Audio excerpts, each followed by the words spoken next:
So music's always been a huge part of my life. Ever since I was a kid, I've been playing in live bands. Rock and roll and this band is such a huge part of my life now, every single day. I met Jay years ago in school, playing, jamming around. And it wasn't until years later we took it really seriously and tried to find like-minded people who were gonna take us to the next level. Fast forward a couple of years, we had the first EP. There's some great songs on that EP. Honey and Delilah we still play to this day, Better Off and Beauty Queen. I still love those songs. When it came to recording this EP, it was more a case of we want to sound on a disc how we sound live.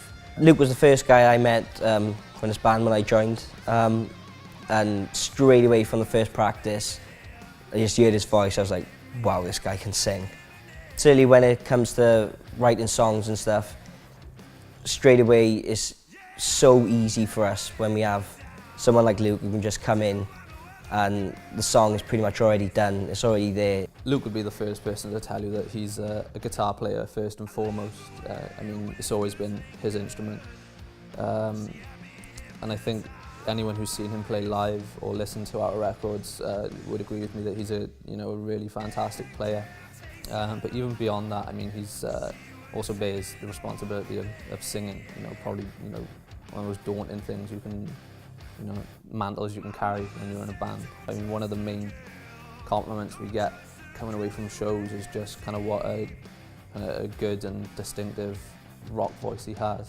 He always managed to dominate on stage. He's one of the most iconic figures in the group. Some people don't even know I play in the band. Just pointing that out there. So the Storm came about a long time ago. We had the opening riff and the heavier side of the riff for a long time. I kind of went back to the Storm, and because we spoke about it a couple of times in terms of let's go back to that. It has something. Don't know what, but it has something. As soon as I managed to get the first line of the vocals, the song just wrote itself. And I'm a big fan of that song because it shows the band's dynamics. We start off slow. It's got a southern beginning. We pull a lot of roots from southern and blues rock. So having that intro is a nice mellow start, and it has a big heavy riff. Probably one of our heavier riffs. It's one of those songs that I knew it needed an epic solo. I needed a big moment in the middle of the song to lift it. So I think it's just testament to the impact of the song that I felt like I needed to write something big to go into that song, a big solo. And The Storm is one of my favourites. It's always a big moment in the set. I love to play it, it's a great song. So A Little Bit of You was, it's just one of those tracks that's really easy to write. As soon as you have, sometimes you can write a great riff, and if you've got the riff, the song will just flow from there. And that's kind of what it was like for A Little Bit of You. I've worked really hard in the last about 2 years now on trying to develop a rock and roll voice that suits the band, and this was a song that when I wrote it, I wanted to showcase the difference between the early days of Beauty Queen and those songs on the first EP where I was just starting to develop a voice, trying to get my own sound, to where we are now, where we try and push the vocals as much as possible and have a big anthemic song. And A Little Bit of You is like that. As soon we get good crowd interaction from it every time live. The crowd sing the opener, we come in, it's just a big song, big rock and roll song. He's a riff meister.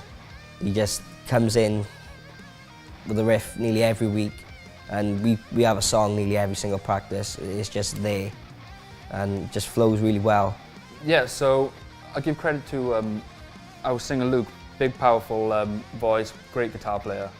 But most importantly for me is the songwriting. He comes in, brings in some really cool ideas, and doesn't give up on them. He's always slogging away. Sometimes he comes in and we're a little 50-50, but then he always comes out and says, try it. And then at the end of the practice, we are all 100% happy with how it sounds. And without that, I don't think half of the songs, or most of the songs we do now, would be the same without him.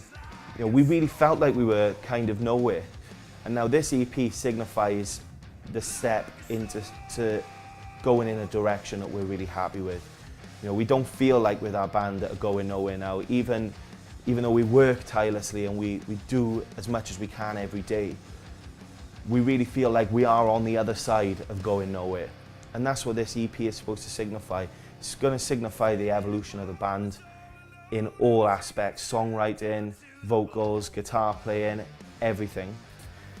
And I got to take a mention as well to Phil Humphreys and Andrew Francis, who produced our record for us. They were pivotal in making sure that we had the sound we were looking for.